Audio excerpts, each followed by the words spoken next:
We used to shoot baskets until it was time to go into dinner.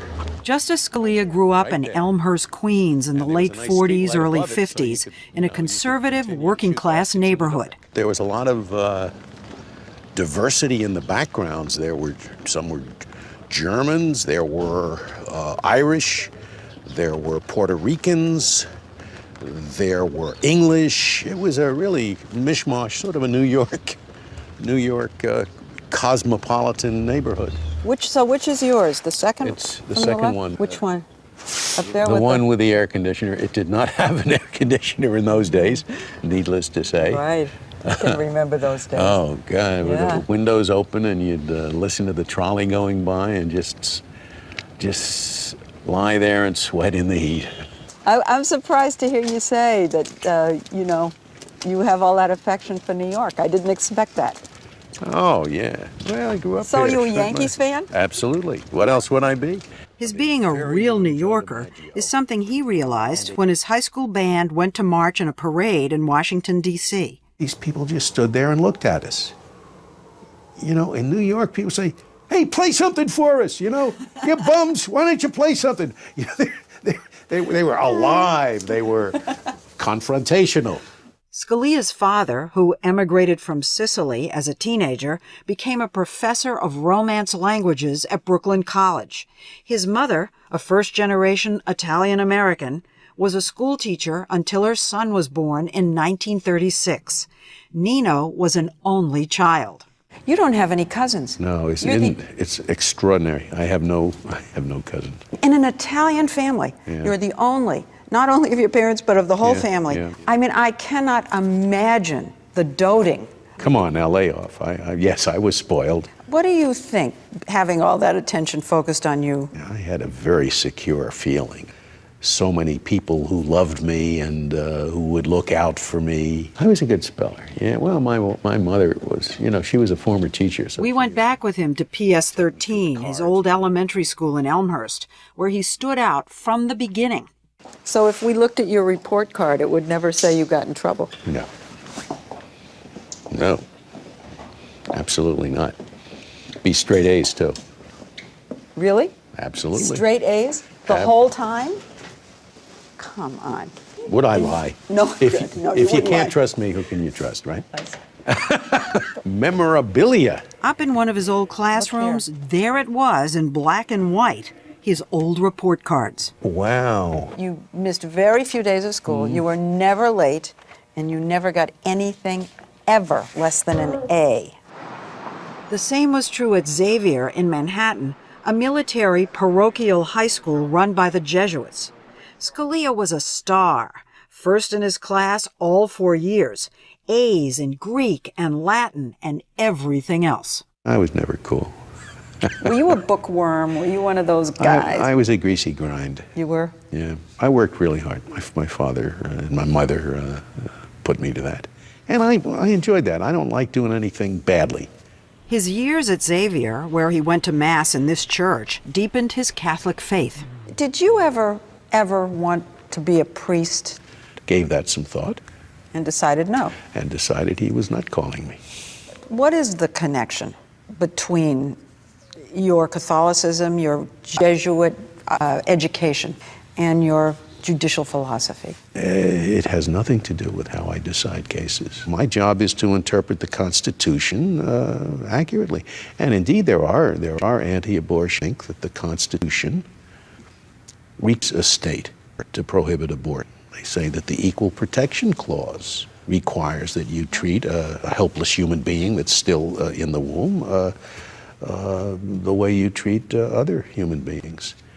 I think when the Constitution says that persons are entitled to equal protection of the laws, I think it clearly means walking around persons.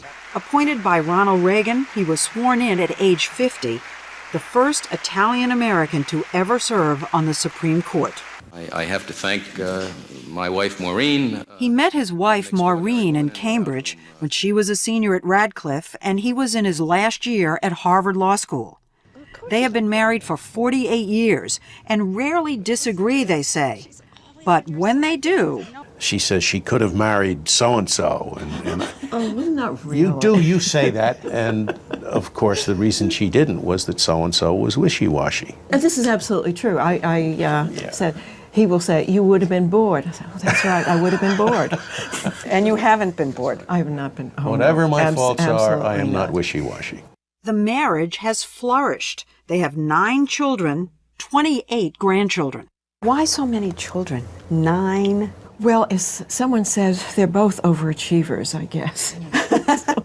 Well, we didn't set out to have 9 children. We're just old-fashioned Catholics, playing what used to be known as Vatican roulette. The Scalia children, ranging in age from 27 to 46, are all conservative, all successful, including 2 lawyers, a major in the Army, a poet, and... If in an old-fashioned Catholic family with 5 sons, you don't get 1 priest out of it, we're in big trouble, right? I will say that the other 4 were very happy when Paul announced that he was going to take one for the team. I don't know. The justice told us that he didn't go to the soccer games and the piano recitals and things. You know, there are people... You know, my parents never did it for me, and I didn't take it personally. Oh, Daddy, come to my softball game. No, I mean, it's my softball game. He has his work. I got my softball game. Of course, she was very loyal. She went to all the games. Most. There are I would lies. get 5 minutes at each on a Saturday. all their children are grown up now, and Scalia, after 22 years on the court, is starting another career as an author. His book, Making Your Case, The Art of Persuading Judges, is surprisingly breezy in that it's a primer for lawyers on how to win cases. His co-author is Brian Garner, an expert on legal writing. You say things in it like, be prepared. Look the judge in the eye. You almost make it sound like lawyers are imbeciles or... You would be surprised. They wrote the book together, occasionally sitting side by side, arguing. Surprisingly, Garner says, it was the justice who often showed humility by yielding. I thought you punched pretty hard. You throw me a hard punch. And then sometimes he'd just want to see, could I punch back on the counterpoint?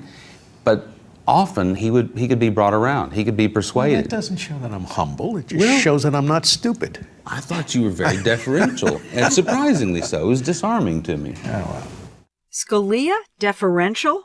That's something you never hear about him on the court, where he has been unable to persuade his fellow justices to come over to his way of thinking. The only other originalist on the court is Justice Clarence Thomas. A lot of people thought that when you joined the court, you would use your charm to bring the other justices around to side with you, and it hasn't happened. I'm not going to change their basic philosophy. These people have been thinking about the law for years. They're not going to suddenly say, oh, God, Nino explained it all to me. I understand. That's not going to happen. That awareness has at times brought this man, usually so confident and charge ahead, to bouts of despair. And he was taken aback that we knew about it. So you've apparently had some down times in your tenure on the court so far. And I'm pointing to the term of 1995-96, when you wrote to former Justice Blackmun at the time. And here's what you said.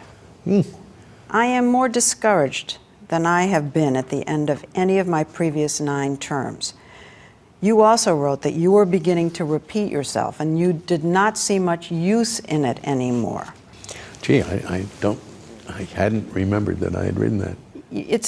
I am beginning to repeat myself. That's true. That is something that that gives me some concern. I mean, after a while, you know, I'm saying the same things in today's dissent that I said in a dissent 20 years ago. Around that same time, you wrote, the court must be living in another world, day by day, case by case.